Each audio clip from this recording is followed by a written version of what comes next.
میں سے نمبر 1 ایران ہے۔ اگر ہم چلتے ہیں عرب سے مشرق کی طرف تو ایران ایک اعتبار سے یہ بازی لے گیا ہے پورے عالم اسلام پر۔ ان کے مذہبی عقائد، ان کی فقہ سے ہمیں جو اختلاف ہے وہ ہے اپنی جگہ پر ہے، آپ کو معلوم ہے۔ میرے بارے میں کسی کو اشتباہ نہیں ہو سکتا اس اعتبار سے۔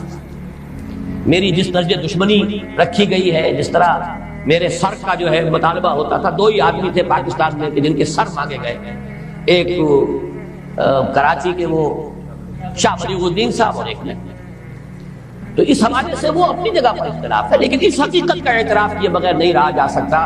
پورے عالم اسلام میں یہ واحد مسلمان ملک ہے جس نے بہرحال اپنی شریعت، اپنے عقائد کے مطابق ایک مذہبی انقلاب برپا کیا، اور پورے عالم اسلام میں مذہبی سطح پر حکومت کی سطح پر فنڈامنٹلسٹ صرف ایک ملک ہے کہ اس پہلو سے ایران ان کا ٹارگٹ ہے، ٹارگٹ نمبر 1 ایک خاص اعتبار سے۔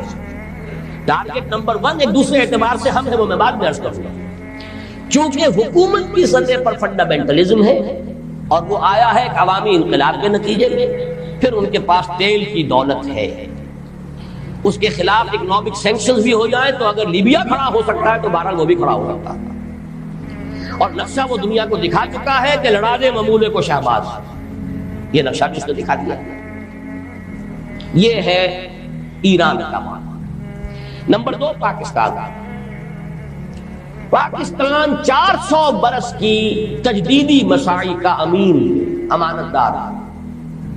پورے ہندوستان میں مجدد الفسانی رحمت اللہ علیہ، شاہ ولی اللہ دہلوی رحمت اللہ علیہ، سید احمد بریلوی رحمت اللہ علیہ، ان کا جہاد، پھر اس 20ویں صدی عیسوی میں یا 14ویں صدی ہجری میں علامہ اقبال جیسا مفکر، مولانا مودودی جیسا مصنف، مولانا الیاس جیسا مبلغ، شیخ الہند جیسا مجاہد حریت، پورے عالم اسلام میں ان کا پیرلل کوئی نہیں۔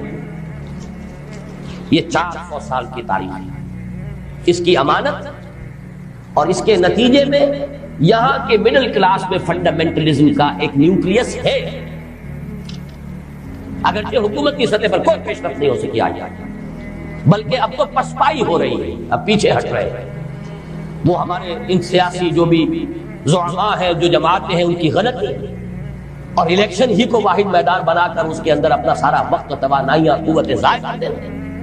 یہ ہے در حقیقت جس کا کہ یہ سزا مل رہی ہے کہ اس اعتبار سے تو پسپائی کی طرف ہے معاملہ، کسی پیش رفت کی طرف نہیں ہے، لیکن باہر والے تو دیکھتے ہیں نا کہ اندر کیا کچھ مواد موجود ہے۔ اگر مڈل کلاس میں وہ فنڈامنٹل ان کا بارود موجود ہے تو کسی بھی وقت اس کے اندر جو ہے وہ کوئی دھماکہ ہو سکتا ہے۔ دوسری بات جو ان کے لیے ایک اعتبار سے ٹارگٹ نمبر 1 ہمیں بنا رہی ہے، وہ ہمارا ایٹمک نو ہاؤ۔ پورے عالم اسلام میں اور کسی کے پاس نہیں۔ اسلامی بم اگر بنے گا تو یہی بنے گا۔ یہ ہے مختلف اسباب جس کے بنا پر ایران اور پاکستان کو آپ بریکٹ کر لیجئے، یہ اس نیو ورلڈ آرڈر کا جو ٹارگٹ نمبر 1 ہے، ایک اعتبار سے ایران ہے، ایک اعتبار سے پاکستان۔